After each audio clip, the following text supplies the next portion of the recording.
السلام علیکم۔ آج 27 جولائی ہے اور ورلڈ نیچر کنزرویشن ڈے کے طور پر منایا جا رہا ہے۔ آج کا دن ہم نے آگاہی دینی ہے کہ ہم اپنے نیچرل ریسورسز مثلاً اپنے جنگلات، اپنے دریاؤں، وائلڈ لائف اور زمین کو اور ساتھ ساتھ اپنی ہوا کو کس طرح سے نیٹ اینڈ کلین بنا سکتے ہیں۔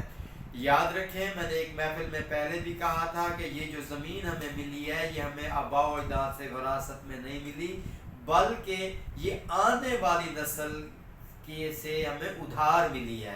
مطلب میری زمین میں نے اپنے بیٹے کی ادھار دینی ہے، لہٰذا مجھے وہ صحیح سلامت ریٹرن کرنی ہے۔ ادروائز وہ جو نیکسٹ جنریشن ہوگی وہ ہمیں اچھے الفاظ میں یاد نہیں کرے گی۔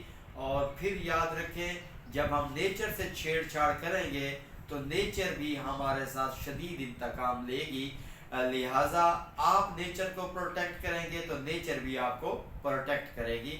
تو نیچر میں جو سب سے بڑے مسائل آج کل آ رہے ہیں وہ تو انوائرمنٹل چینجز ہیں، اور انوائرمنٹل چینجز میں سب سے اہم کلائمیٹک چینجز ہیں، جس سے آپ کو پتہ ہے کہ بہت سارے فلڈز، ڈراؤٹس اور اس طرح کی سچویشن کے سے ہم گزر رہے ہیں۔ بارشیں یا تو ہوتی نہیں ہیں، اگر ہوتی ہیں تو ان کی انٹینسٹی بہت زیادہ ہوتی ہے، تو فریکوینسی آف رین کم ہو گئی ہے، انٹینسٹی آف رین بہت زیادہ ہو گئی ہے، جس سے جو ہے بہت سارے جانی اور مالی نقصان ہوتے ہیں۔ بہت سارے جنگلات ہم نے لگانے کی بجائے ہم نے کاٹے ہیں۔ میں نے پہلے بھی کہا تھا کہ اگر آپ لوگ اس نیچر کو سیف رکھنا چاہتے ہیں تو اپنی زندگی میں کم سے کم 300 سے 350 درخت ضرور لگائیں، لیکن ہم ڈیفورسٹیشن زیادہ کرتے جا رہے ہیں۔ تو اسی طرح سے پلاسٹک پالوشن ہم نے بہت پھیلائی ہے، وہ شاپروں کی فارم میں ہو یا شاپنگ بیگز ہیں یا بہت سارے جو ہم مٹیریل یوز کرتے ہیں، تو اس پلاسٹک پالوشن نے ہمارے ندی، نالے، دریا، سمندر بڑے ڈسٹرب کر دیے ہیں، وہاں کی لائف کو جو ہے بہت نقصان پہنچایا ہے۔ اسی طرح سے ایئر پولوشن جو ہے وہ ایک سیریس ایشو بن کے رہ گیا ہے۔ پوری کی پوری ایٹماسفیئر جو ہے وہ ڈسٹرب ہے، جب بارشیں ہوتی ہیں تو وہ ایسڈک رین بن کے آتی ہیں، تو وہ پھر بہت ساری بائیو ڈائیورسٹی کو ڈیمیج کر رہے ہیں، بہت سارے چینجز آ رہے ہیں، ایوولوشنری چینجز بڑھ گئے ہیں، تو میوٹیشن بڑھ گئی ہے۔ It's all about of air pollution. تو بہرحال ہمارا مقصد کبھی ڈی موٹیویٹ کرنا رہا ہی نہیں ہے، تو سائنس کے اسٹوڈنٹ ہوتے ہوئے پھر تو کبھی بھی ہم ڈی موٹیویٹ نہیں کر سکتے۔ تو اسی طرح سے ایک سلوشن بھی ہے، جو ایگریکلچر ویسٹ پروڈکٹس ہیں، جو اس کے بچا کچا مواد ہے، اس کا بایو چار بنانا چاہیے۔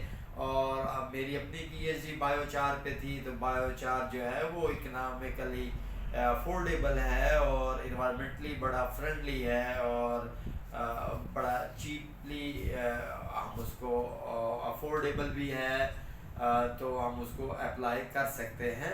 اسی طرح سے نیچر نے فرٹیلائزر سے بچانے کے لیے ہمیں رائزو بیکٹیریا دی ہیں، بینیفیشل مائکروبز دی ہیں، جو ہوا سے خود نائٹروجن پکڑتے ہیں اور پودے کو دیتے ہیں۔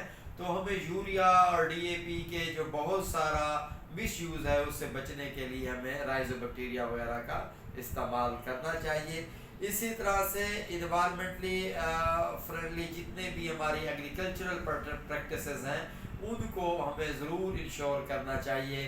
ہمیں رینیویبل انرجی کی طرف جانا چاہیے، ہمیں ڈیزل پیٹرول کی جو کنزمپشن ہے اس کو کم کر کے ہمیں ایکو فرینڈلی انرجی پروڈکٹس کے بارے میں سوچنا چاہیے۔